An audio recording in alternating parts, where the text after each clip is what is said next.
ఆ రోజు నేను పొద్దున్నే 5కి లేచి I headed straight to my morning jog. నాకు వర్కౌట్ అండ్ బీయింగ్ డిసిప్లిన్ అంటే చాలా ఇష్టం. మార్నింగ్ జాగ్ చేస్తున్నప్పుడు నేను ఇద్దరు అమ్మాయిలను చూశాను. జాగింగ్కి వచ్చారేమో అనుకున్నా, కానీ వాళ్ళు స్నాప్స్ పెట్టి కెమెరా కోసం పోజ్ ఇస్తున్నారు.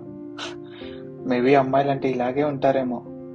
కొద్దిసేపు ఆగి అలా బెంచ్ పై కూర్చున్నా. ఒక లేడీ ఇన్ హర్ లేట్ 20sలో జాగ్ చేస్తుంది. తన ఫోకస్ అంతా జాగింగ్ మీదే ఉంది.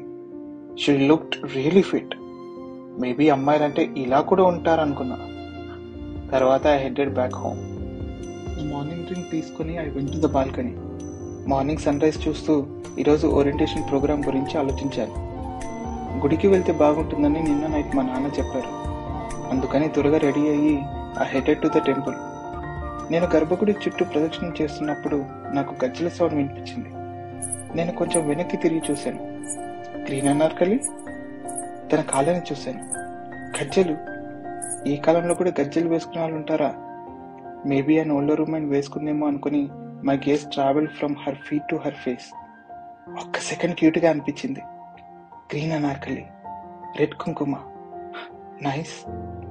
నా దర్శనం పూర్తి చేసుకుని I headed to my car. తన గురించి ఆలోచిస్తూ కార్ రివర్స్ చేస్తున్నాను. How can she be so pretty? Shit, గుద్దేశానా? అప్పుడు తను బయటికి వచ్చింది. తనతో ఒక అబ్బాయి కూడా ఉన్నాడు. నాకంటే కొంచెం పెద్దోడు అనుకుంటా. ఆ అబ్బాయి కూడా అతనిదేనేమో.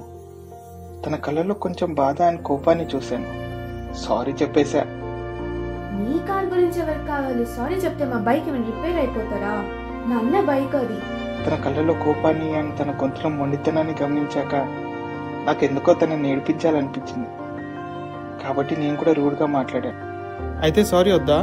ఇదంతా డబ్బు కోసమా? ఎంతైందో చెప్పు, కట్టేస్తా.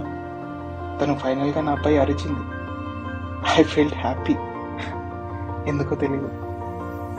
తన పక్కన ఉన్న అబ్బాయి నన్ను వెళ్ళిపో అన్నప్పుడు ఐ జస్ట్ డ్రో ఆఫ్. తనను మళ్ళీ కలుస్తానా?